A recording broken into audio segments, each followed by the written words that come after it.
Pues mis amados hermanos, bendiciones del Altísimo. Qué bueno encontrarnos en este lunes, primer día del mes de mayo. Como dicen en mi tierra, esto ya se fue, ya huele a tutaina, ya huele a buñuelos y a natilla. Mes de mayo, vamos a continuar con nuestra serie líderes gobernados por el Espíritu Santo, dirigidos por el Espíritu Santo.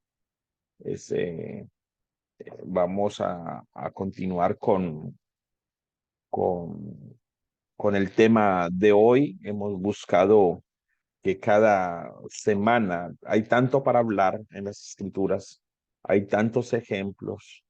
Lo bueno de la escritura es que ella misma se interpreta, ella solita eh, se interpreta ella sola, tiene tantos ejemplos de dónde echar mano, es todo un universo y mucho más de lo que dice la escritura acerca de el liderazgo.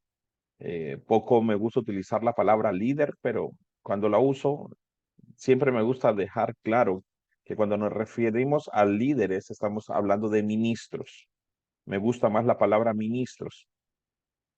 A veces creo que sí, un ministro debe de tener un buen liderazgo. Me gusta más utilizar la palabra liderazgo que la palabra líder, siempre entendiendo que cuando nos referimos a un líder estamos hablando de un ministro. A veces creemos que solamente ministro es el que predica, simplemente ministro es el pastor, ministro es el que está en el púlpito, pero no, todos somos ministros y todos los que predicamos el evangelio y todos los que estamos sirviendo en la obra del Señor, pues somos ministros. No hay razón para llamar a unos ministros a otros líderes. Sin embargo, pues no vamos a entrar en esa discusión. Pues le llamamos líderes a los ministros y es bueno que los ministros tengan un buen liderazgo. Entonces, usted y yo somos ministros. Ni usted es más ministro que yo, ni yo soy más ministro que usted. Usted y yo somos eh, los, los meseros del restaurante del reino de Dios. Eso somos nosotros, los meseros del restaurante de Dios. Independientemente de qué don tenga usted, qué llamado tenga usted, usted y yo somos meseros.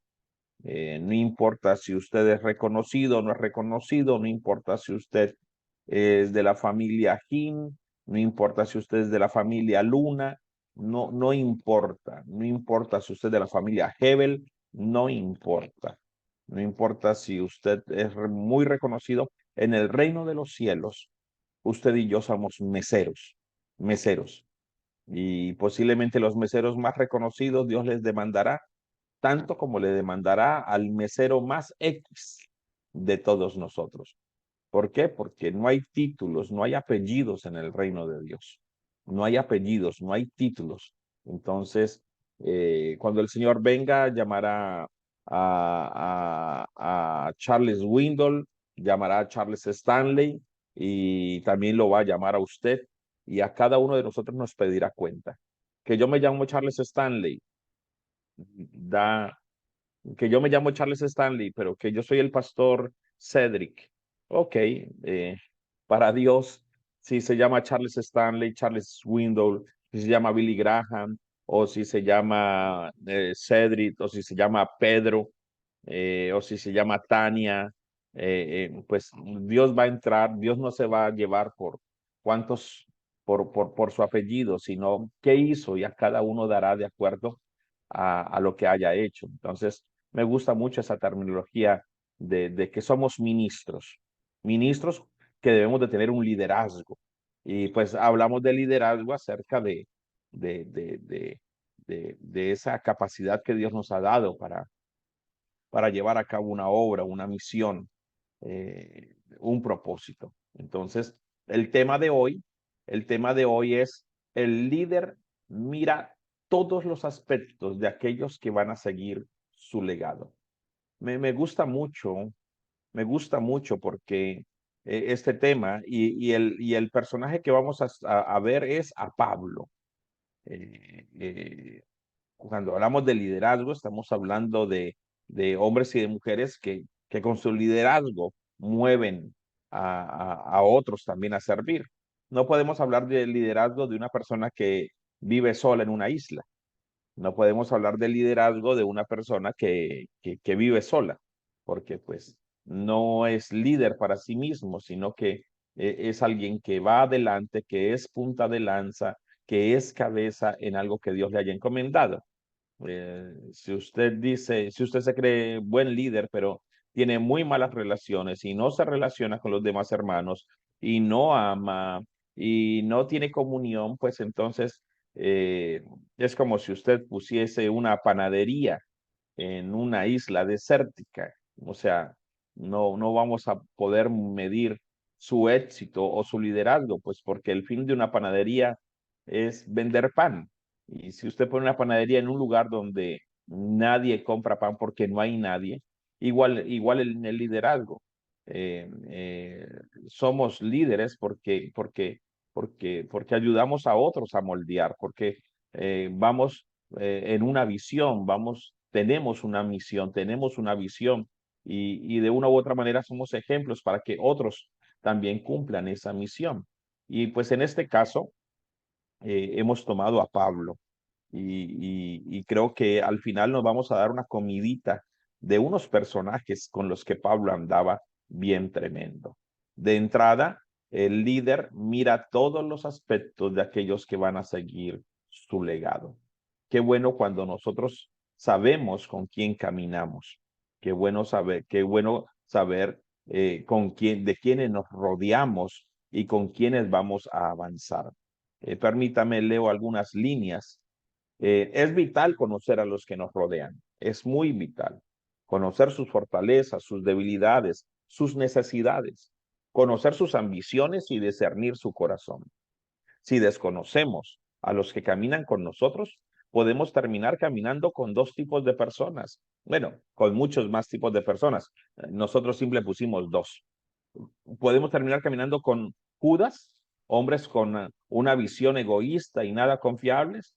Podemos terminar caminando con unos Pedros, hombres con grandes necesidades.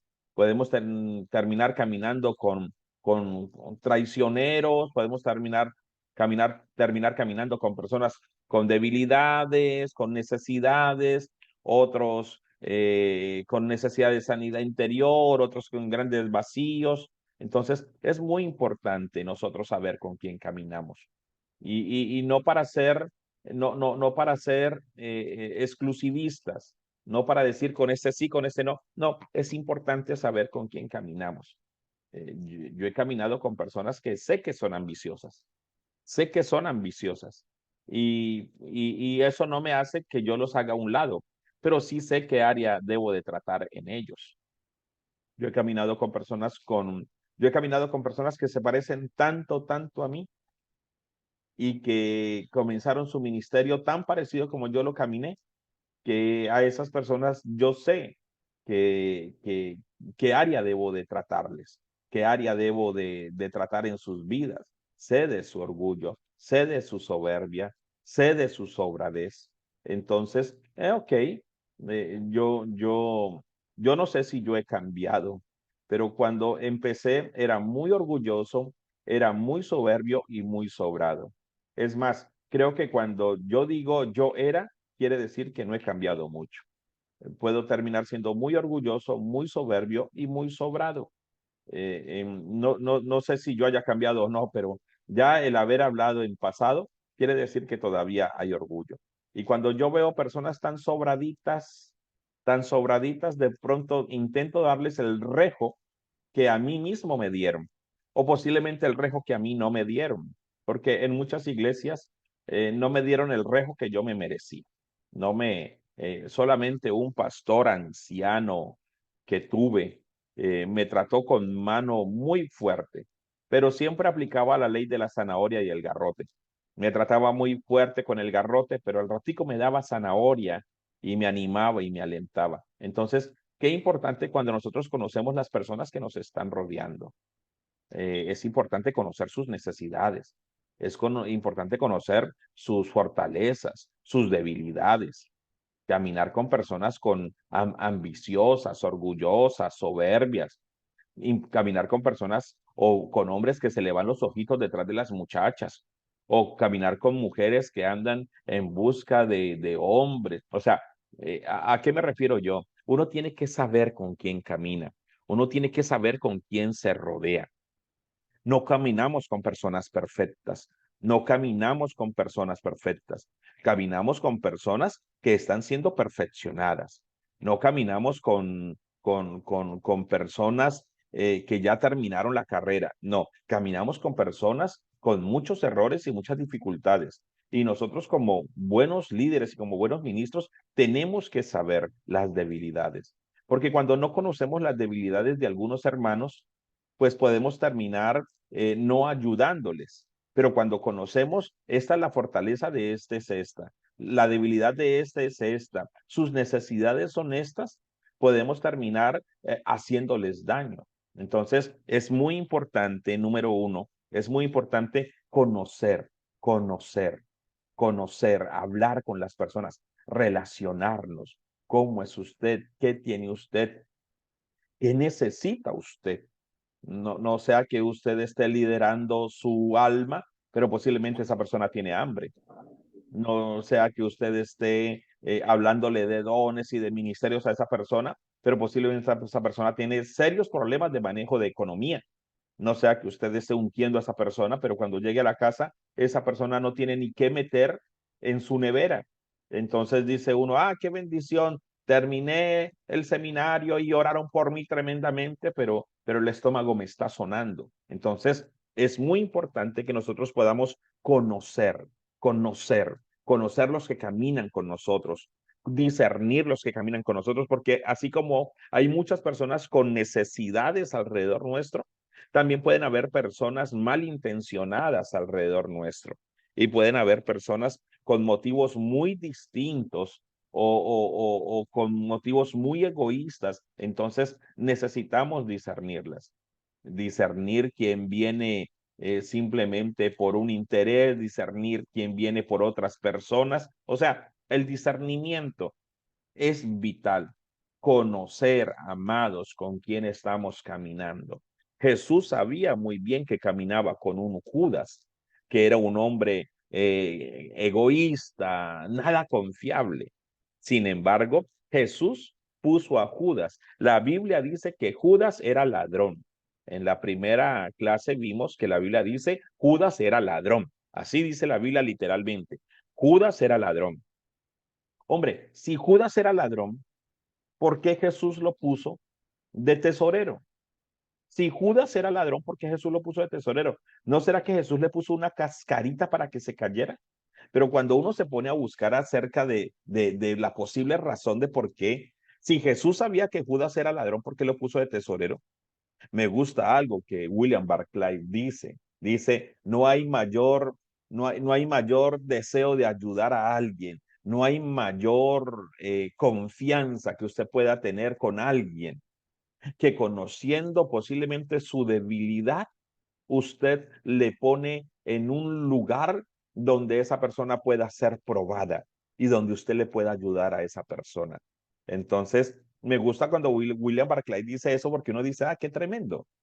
O sea, Jesús pudo haber puesto a Judas en un lugar muy lejano al dinero, pero lo puso, era el que cuidaba la bolsa y lo pudo haber puesto en un lugar, no, a Judas nada, ni un dracma, ni una blanca, ni un denario, a Judas no, a Judas no. Entonces, posiblemente eso para Judas iba a ser señal de desconfianza de Jesús, porque se iba a sentir incómodo. Pero cuando Jesús viene y le dice, oye Judas, tú vas a ser el tesorero, era un voto de confianza para decirle, oye Judas, yo confío en ti, puedes trabajar eso, tú puedes desarrollar esa área, yo voy a estar muy al tanto tuyo, atento tuyo. Entonces Jesús Jesús sabía muy bien quién era Judas.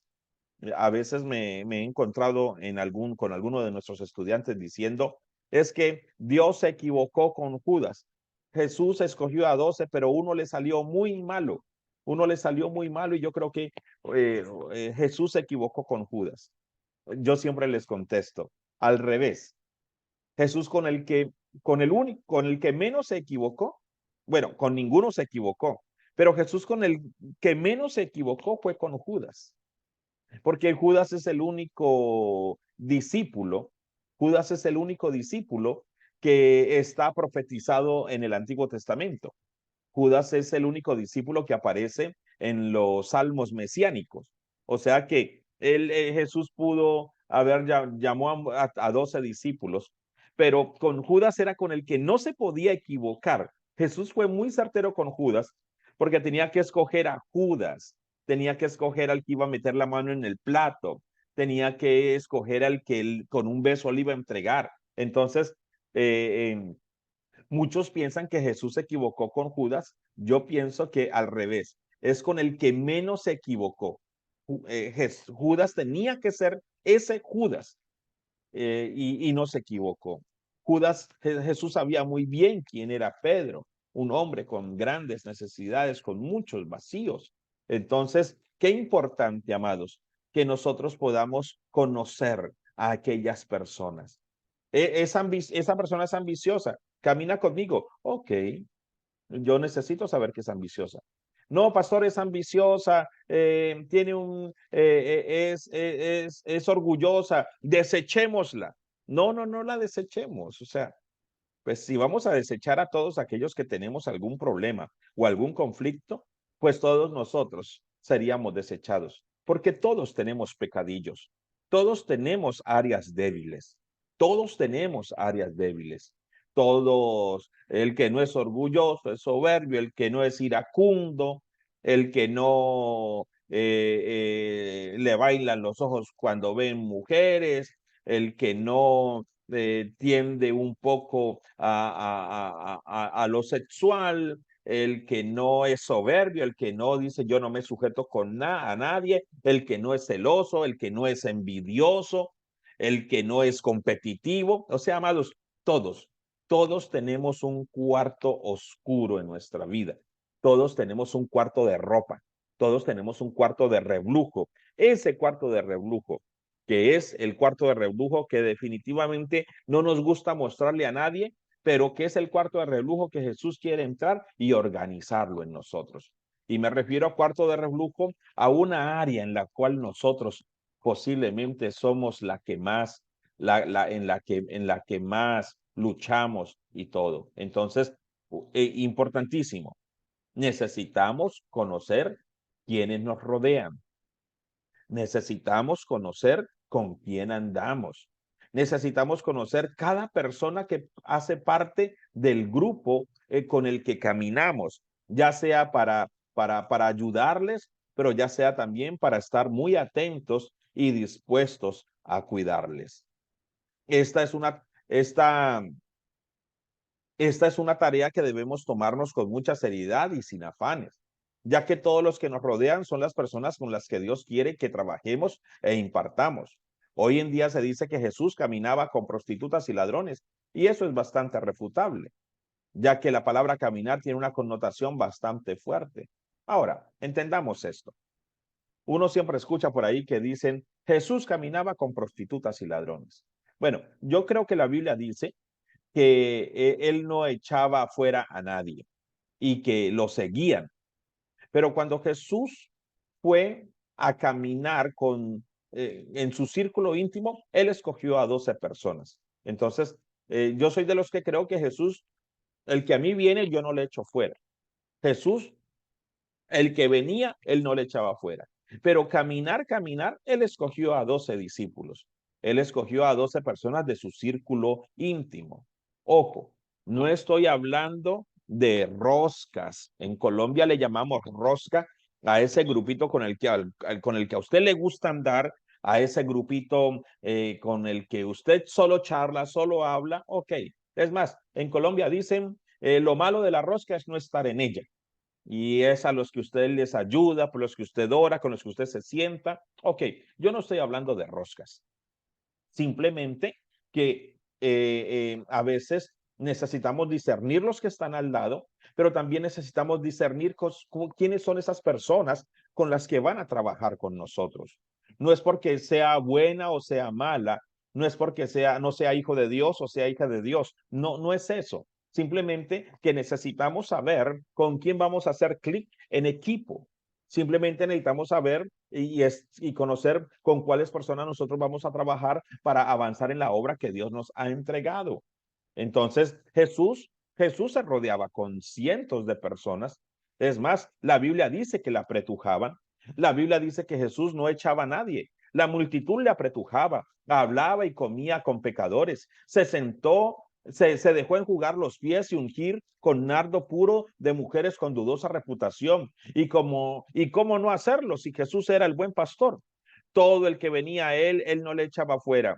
Pero escrito está que él pasó la noche orando para escoger a aquellos que caminarían con él y que seguirían y que serían sus discípulos amados. Entonces, hay importante, tenemos que amarnos, importante. No estamos hablando de roscas, pero sí es muy importante, número uno, que conozcamos las personas que están a nuestro lado y que conozcamos aquellas personas con las que nosotros vamos a trabajar y con las que vamos a avanzar en el reino de los cielos. Porque cuando a veces trabajamos con personas o con hermanos que están allí al lado, que de pronto ese no es su llamado, ese no es su propósito, o que vienen con motivaciones totalmente distintas, o que no tienen un sano corazón, o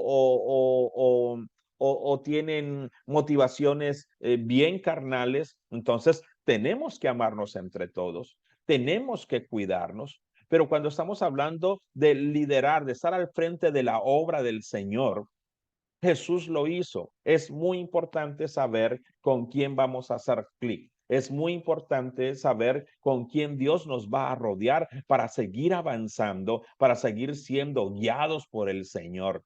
Y en ocasiones una mala relación, una mala junta puede afectar, amados, las cosas. Mire, ejemplo de esto, Sara, Abraham, Agar. Ok, eh, Sara, esposa de Abraham, pero apareció una Agar. De esa Agar apareció un Ismael. Y dice uno, el producto en ocasiones de tomar malas decisiones es que en el camino damos a luz ismaelitas. Se salen de alguna u otra manera nos salimos un poco del propósito de Dios. Otro ejemplo, deja tu tierra y tu parentela, le dice Dios a Abraham. Y Abraham se pone a caminar con su sobrino Lot. Dice uno, ¿qué hacía allí Lot? ¿Qué hacía Abraham allí con su sobrino? Entonces, en ocasiones, amados, nosotros necesitamos también ser muy guiados en el trabajo, en la misión que se nos ha entregado. Porque Dios quiere que hayan personas que van a caminar a tu lado.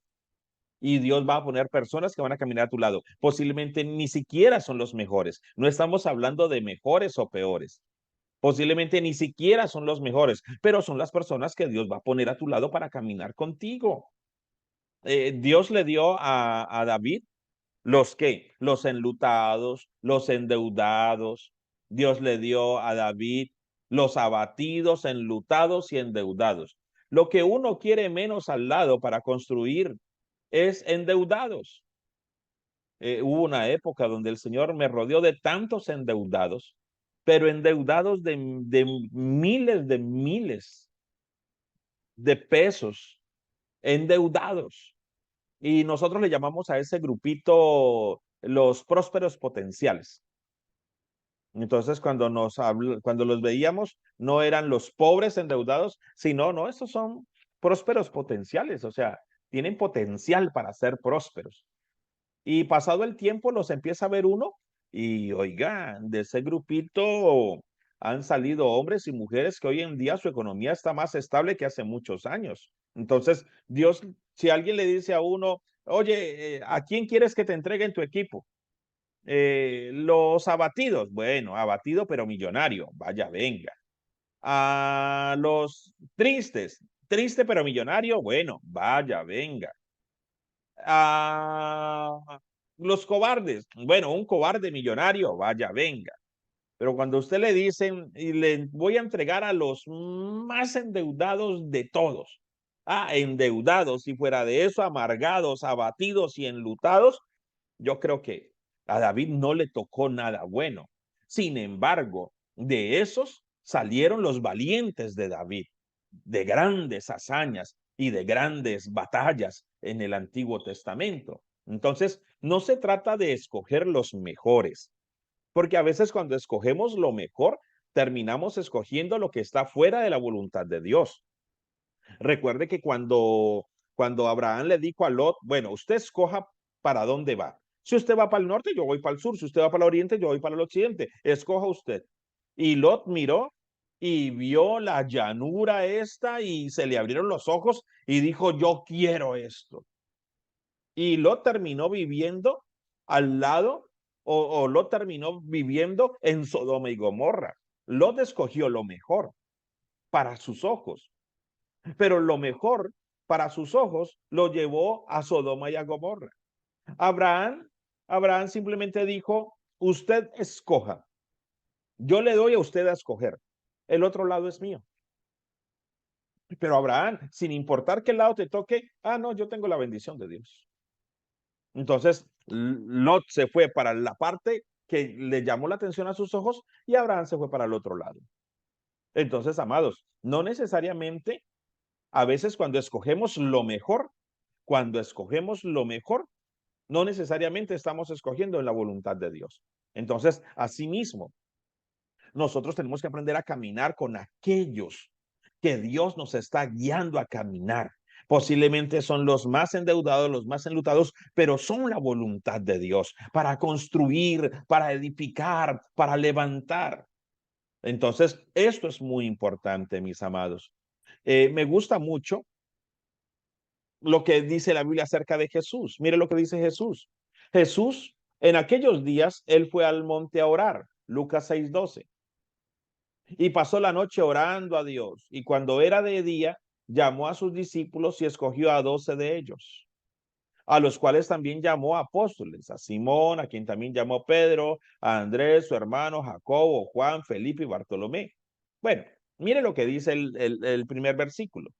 En aquellos días, él fue al monte a orar y pasó la noche orando a Dios. Y cuando era de día, llamó a sus discípulos y escogió a 12 de ellos. Qué tremendo. Esto no es casualidad. Definitivamente Jesús siempre antes de un gran evento, él lo primero que hacía era orar.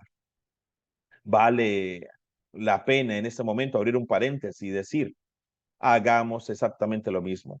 Antes de tomar grandes decisiones, pasemos la noche orando, pidiéndole dirección a Dios, porque hay muchos caminos, pero hay un camino que es el de Dios. Hay muchas decisiones, pero hay una decisión que es la de Dios. Hay muchas personas que nos rodean que tenemos que amar, pero no con todas posiblemente somos llamados a construir, a edificar. Entonces, es muy importante eso. Jesús lo hizo. Vuelvo y digo, Jesús lo hizo. Pasó la noche y dentro de todos sus discípulos llamó a 12 que iban a ser parte de su círculo, ¿qué? De su círculo íntimo, amados. Lejos de estarles diciendo a ustedes que tengan rosca, lejos de estarle diciendo a usted que no hable con todos, lejos de decirle a usted que no se relacione con todos, cuidadito, esa no es la enseñanza. La enseñanza simplemente es, número uno, debemos de conocer las necesidades de los que nos rodean. Debemos conocer las necesidades, las debilidades y las fortalezas de los que caminan a nuestro alrededor. Pero también necesitamos conocer cuáles son las personas con las que Dios quiere que construyamos y que edifiquemos y que caminemos en tiro largo. La Biblia lo dice. Todos debemos amarnos. Juan 13:34. Pastor, ¿y ese versículo cuál es? Pues ese versículo es el que dice, un nuevo mandamiento os doy, que se amen los unos a los otros, como yo os he amado. O sea, yo tengo que amar a todos mis hermanos y mis hermanos me tienen que amar a mí. Mire, amados, yo no tengo que caerle bien a usted, pero usted sí me tiene que amar a mí. Porque la Biblia no dice caeos bien los unos a los otros. La Biblia dice amaos los unos a los otros. Entonces, de entrada, yo a usted no le tengo que caer bien. La Biblia no le manda que yo le caiga bien a usted, pero la Biblia sí le manda a usted y me manda a mí a que yo lo tengo que amar a usted y usted me tiene que amar a mí. Y amados, si tenemos que amarnos por mandato, pues empecemos a caernos bien. Empecemos a conocer nuestras características. Empecemos a conocernos nuestras cualidades. Empecemos a saber que usted tiene que aprender mucho de mí y yo tengo que aprender mucho de usted. Escuche bien el tono que le estoy dando. Usted tiene que aprender mucho de mí y yo tengo que aprender mucho de usted. Pastor, ¿por qué el tonito? Porque es que a veces nos quedamos con, sí, yo le aprendo cositas al hermano. De seguro, amados, que yo tengo que aprenderle mucho a usted. Y tenemos que aprender los unos de los otros y amarnos, amados, amarnos, amarnos. La Biblia dice en Proverbios 14:21, la primera parte dice, peca el que menosprecia a su prójimo. Qué tremendo. Peca el que menosprecia a su prójimo. Pastor, ¿qué es menosprecio? Es tenerte menos aprecio que a otra persona. Eso es menosprecio.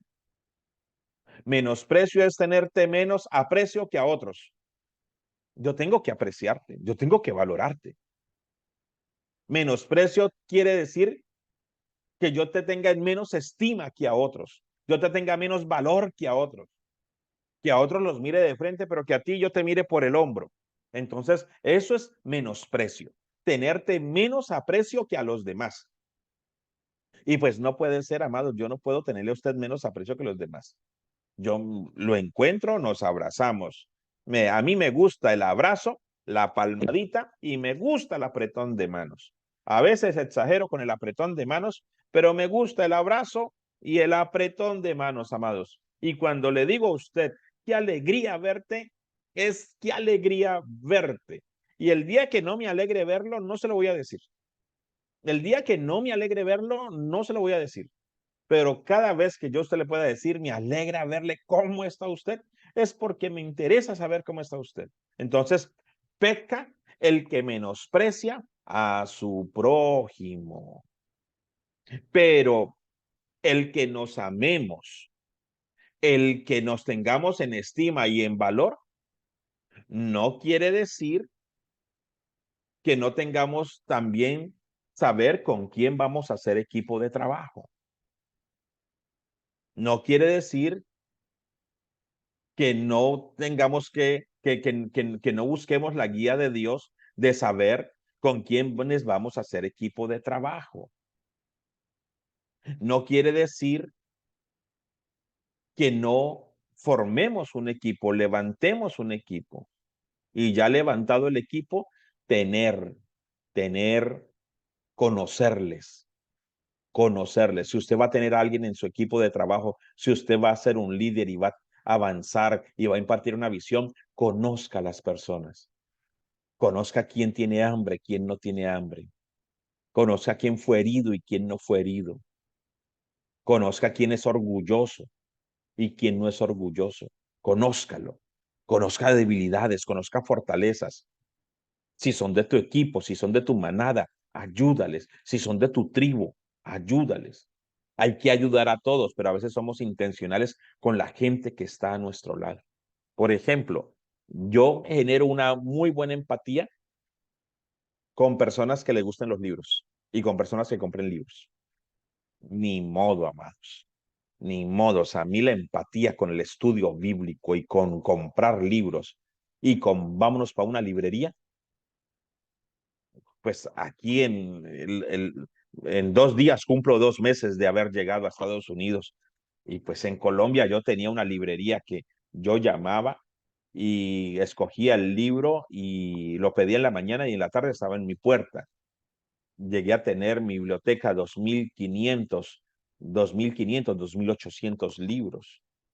Entonces, para mí la parte de los libros es muy importante. Genero empatía con eso. Genero empatía con temas de oración, con temas proféticos. Genero empatía. A todos hay que amarles, pero yo necesito conocer las personas que me rodean. Vuelvo y te digo, necesito conocer sus fortalezas y sus debilidades. Sus fortalezas para saber en qué puedo echarle mano en la obra de Dios. Debilidades para saber en qué necesita ayuda y cómo le puedo ayudar y cómo podemos trabajar cierta área. Entonces, amados, como dice el título, como dice el título, el líder mira todos los aspectos de aquellos que van a seguir su legado. Conoce sus necesidades, conoce sus dificultades, conoce sus problemas, sabe muy bien con quiénes tiene que caminar, sabe muy bien con quiénes tiene que avanzar, lo sabe muy bien. ¿Usted no ha notado que en estos mesecitos a la iglesia Avivamiento están llegando otros ministerios?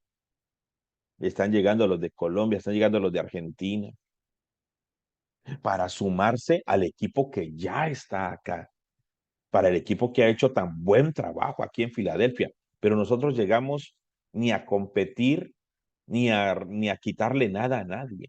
Nosotros no llegamos a eso, ni venimos por el sueño americano, porque de entrada en nuestras naciones frustrados no éramos. Éramos personas de ministerio y aún somos personas de ministerio en nuestras naciones. Y en algunos sectores de América Latina somos reconocidos. O sea, no vinimos ni por el sueño americano. Que Dios nos bendiga en esta nación, no nos enojamos. Pero ni venimos por el sueño americano, ni venimos a quitarle nada a nadie. Venimos es a sumar, a sumar, a sumar. ¿Venimos a qué? A apoyar, a avanzar. Entonces, qué bueno cuando eso sucede. Qué bueno cuando se empiezan a sumar y fuimos posiblemente escogidos en oración, en intercesión, en clamor. No se llamó a cualquiera, sino que se tuvo oración y se tomaron decisiones en oración para saber si éramos y si nosotros deberíamos de ir. Nosotros tuvimos que orar también, así como los pastores oraron para saber si éramos nosotros. Nosotros también tuvimos que orar para saber si era de Dios que nosotros viniéramos. Entonces, qué interesante esto. El líder mira todos los aspectos de aquellos que van a seguir su legado, que hacen parte de su equipo, que hacen parte de los que van a avanzar, de los que van a construir. Esto es muy importante. Ahora, regálenme unos minutos. Quiero hablarle acerca de unos personajes que tenía el apóstol Pablo.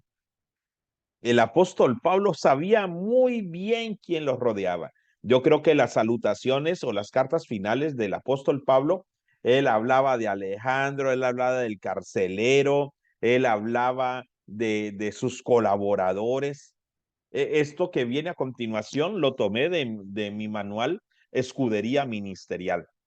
Lo tomé de Escudería Ministerial y me pareció muy importante plasmarlo en esta clase porque Pablo no hubiese logrado lo que logró si no hubiese sido por sus colaboradores. Pablo, de entrada, déjeme decirle, no lo voy a discutir ahora.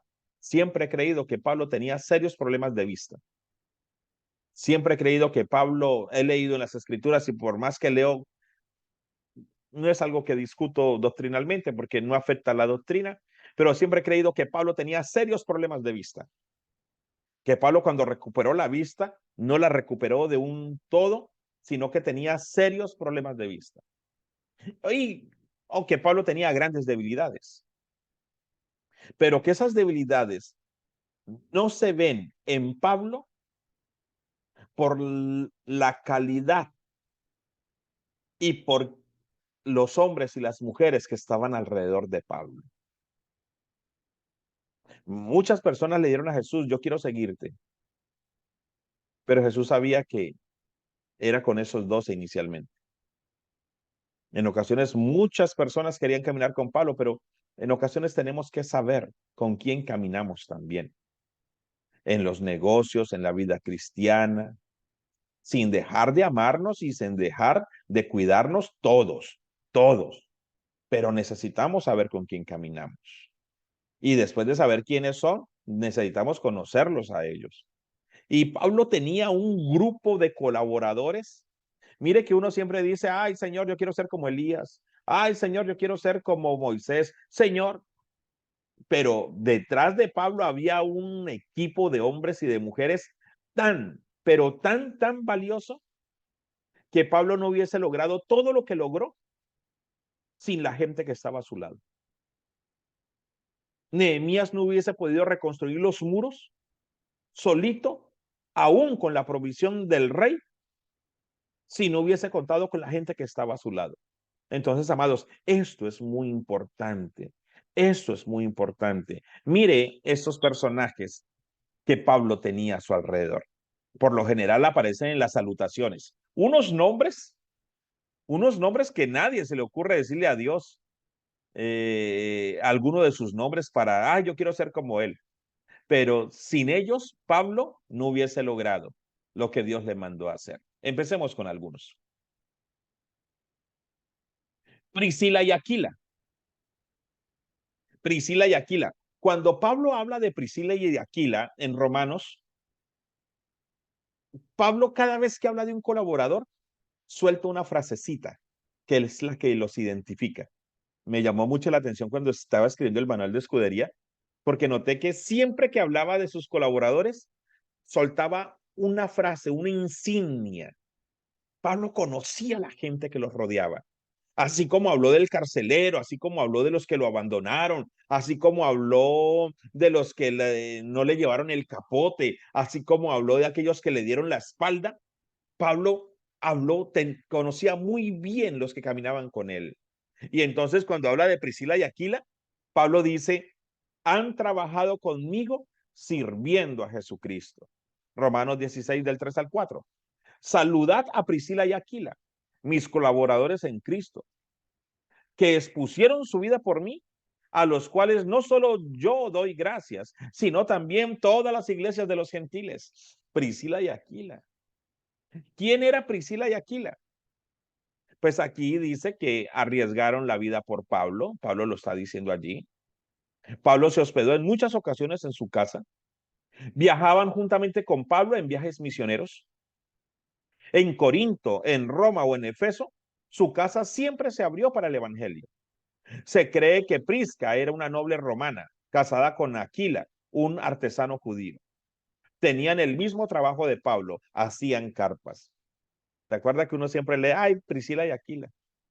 Esta relación entre Priscila y Aquila no era muy bien vista, porque no era permitido que una romana rica se casara con un judío que no era tan rico.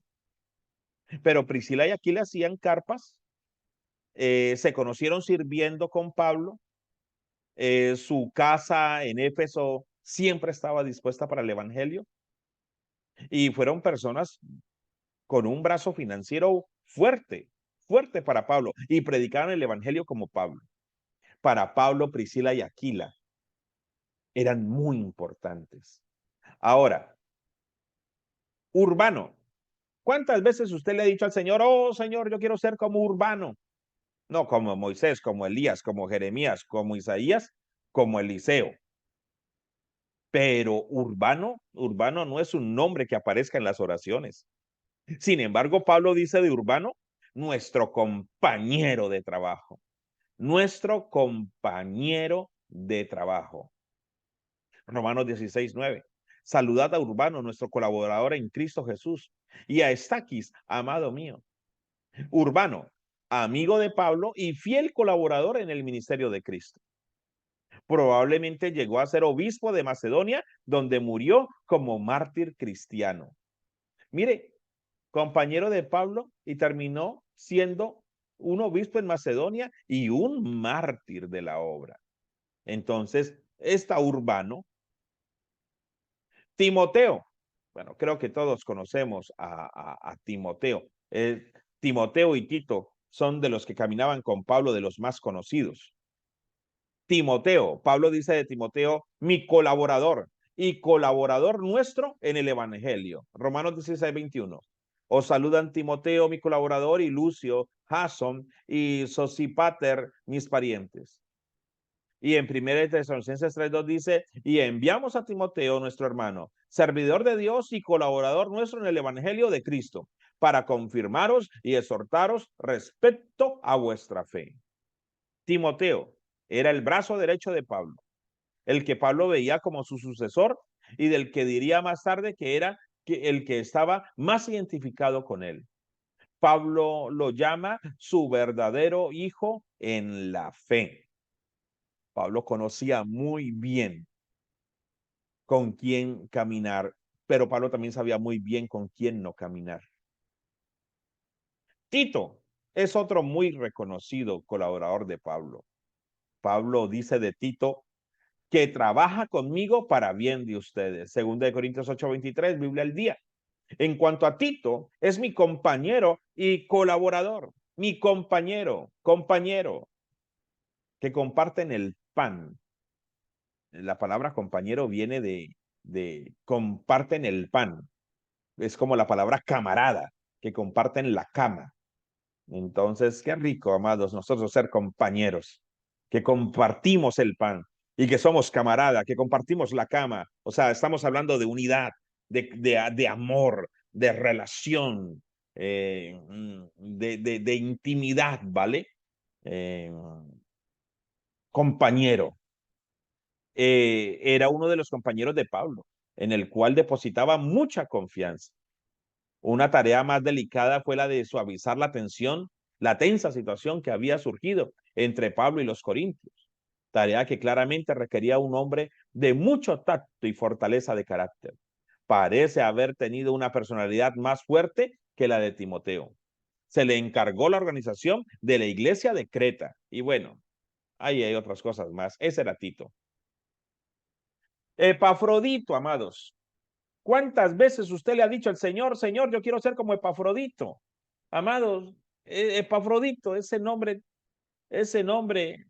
no sé, ese nombre, yo lo escucho y me suena algo que pica y que pica y que rasca en la, no sé, Epafrodito. Yo creo que si usted encuentra a su hijo o oye a su hijo, o yo creo que si su hijo llega a la casa diciéndole, papá, yo quiero ser Epafrodito, yo creo que usted le dice, no sabe lo que estás diciendo, porque no es un nombre que uno quisiera escuchar. Es tan poco conocido que yo creo que si alguna hija le dice a usted, yo quiero ser Epafrodito, yo creo que usted la manda a callar de una, pero Epafrodito, amados. Pablo dice de Epafrodito, cooperador y camarada mío en la lucha. Camarada mío en la lucha. ¿Quién era Epafrodito? Filipenses 2:25. Mas tuve por necesario enviaros a Epafrodito, mi hermano y colaborador, mi compañero de milicia, vuestro mensajero y ministrador de mis necesidades. Epafrodito era alguien que utilizaban para mandarle ofrendas a Pablo en la cárcel. Eh, Pablo estaba preso, rebelión, y el peligro de que alguien visitara a alguien por rebelión en la cárcel era que lo identificaran con él como rebelde y lo metieran también a la cárcel o lo golpearan y le robaran todo lo que él llevaba. Y Epafrodito no tuvo ningún problema en decir, yo llevo las ayudas a Pablo en la cárcel. Mire lo que dicen los libros acerca de Epafrodito. Cuando los cristianos filipenses se enteraron de que Pablo estaba preso, le enviaron un donativo por conducto de Epafrodito. Epafrodito era un valiente porque decidió jugarse la vida al estar dispuesto a ofrecerse a prestar ayuda a uno que estaba pendiente de juicio por un delito grave, ya que se ponía al riesgo de verse envuelto en la misma acusación. Epafrodito cayó enfermo en Roma, posiblemente con una de las famosas fiebres romanas que barrían la ciudad de cuando en cuando como un verdadero azote, y estuvo a las puertas de la muerte. Se enteró de que la noticia de su enfermedad había llegado a Filipos y estaba preocupado porque sabía que sus amigos lo estarían por él y por Pablo, que lejos de recibir ayuda, tendría que ser el que la prestara y tuviera muchas molestias más. Qué corazón el de Epafrodito por Pablo, ¿no? Enfermo él y estaba pensando en Pablo. Linfoc dice, mire lo que dice este gran pensador. Epafrodito era uno con Pablo en simpatía, en acometer trabajos y en asumir riesgos. Había estado en la línea de fuego. Luego Pablo pasa a llamarle vuestro mensajero y servidor de mi necesidad. Qué bueno, qué bueno, qué bueno uno caminar con personas que Dios te ha puesto en el camino, camino largo. Qué bueno, qué bueno. Qué bueno cuando tú te encuentras con hermanos que Dios apareja en el camino para avanzar, para hacer la obra. A muchos hermanos los encontramos, los amamos, los queremos, pero hay personas que Dios va a poner a tu lado para avanzar y caminar, y para reír juntos, y para llorar juntos, y para caminar juntos. Y hay un entendimiento como si uno se conociera con ellos de años, y posiblemente llevamos 2 meses, pero hay un entendimiento, hay un clic de parte de Dios. Entonces, ese es Epafrodito, amados. Piérdale miedo. Piérdale miedo decirle a Dios, Señor, hazme como Epafrodito. No se preocupe, no va a cambiar de sexo por eso. Es Epafrodito, cooperador y camarada mío en la lucha. No sé si los alcancemos a ver todos. Clemente. Pablo dice de Clemente, compañero de trabajo en anunciar el evangelio. ¿Será que usted a cada hermano que conoce podría usarle esa frase? ¿Será que usted a cada hermano que conoce podría ponerle esa frase? Eh, em, eh, mm, Ricardo, con el que me gozo todos los días. Estela, con la que sufro penalidad. ¿Será que podríamos a cada hermano ponerle? Porque es que eso denota, eso es un resumen de la vida. Lo que Pablo hace con cada nombre de sus colaboradores es darle una frasecita que resume su vida, su llamado. Clemente se destacó por su valentía en los primeros días de la evangelización, junto con Evodia, Sintique y otros colaboradores de Pablo. Se cree que fue uno de los padres apostólicos, nombre dado a aquellos que vivieron en la época de los apóstoles y que han dejado escritos que llevan sus nombres. Clemente. Otro que aparece es Filemón, querido compañero de trabajo, le dice Pablo. Filemón fue un hacendado griego residente en Colosas. Se convirtió bajo el ministerio de Pablo, ayudó a Pablo en el ministerio y la iglesia de Colosas se reunía en su casa. Hombres y mujeres poniendo sus casas, sus economías, sus llamados, sus trabajos, sus ministerios para avanzar en la obra de Dios. Todos los creyentes conocían su fe en Jesucristo y su amor a los hermanos, cuya noticia había llegado hasta la misma Roma donde Pablo estaba preso. Escúchese bien esto de Filemón. Filemón tenía algo bien interesante, la casa de Filemón. Filemón tenía una casa donde Pablo iba a descansar y muchos hermanos iban a descansar, amados. Su casa lujosa, bonita y linda. No solamente es para que usted se sienta el rico del barrio. Lo que usted tiene y lo que Dios le ha entregado también es para que con propósito de reino, amados. Su casa, escúchese bien, dicen los libros de historia, su casa debe de haber sido como un oasis en el desierto, porque Pablo dice que allí recibían aliento los corazones del pueblo de Dios. Es precioso pasar a la historia como hombre en cuya casa podían descansar y cobrar aliento el pueblo de Dios. ¡Qué tremendo! Epafras, mi compañero de cárcel, dice Pablo. Aristarco, maltratado juntamente con Pablo. Demas, un hombre fiel a Pablo. Después desertó y todo eso, pero la Biblia menciona a un Demas porque caminó con Pablo. Lucas, médico personal de Pablo, lo acompañó en su viaje cuando se perdió, cuando el barco naufragó en la isla, que se narra en Hechos de los Apóstoles, médico personal de Pablo. Fue amigo y compañero de viaje de Pablo, al cual acompañó 9 años. Pablo se refiere a él como el médico amado.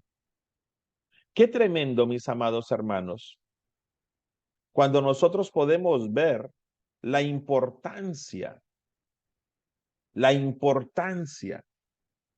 Qué bueno cuando nosotros podemos conocer la importancia de las personas que caminan a nuestro lado para avanzar con ellos.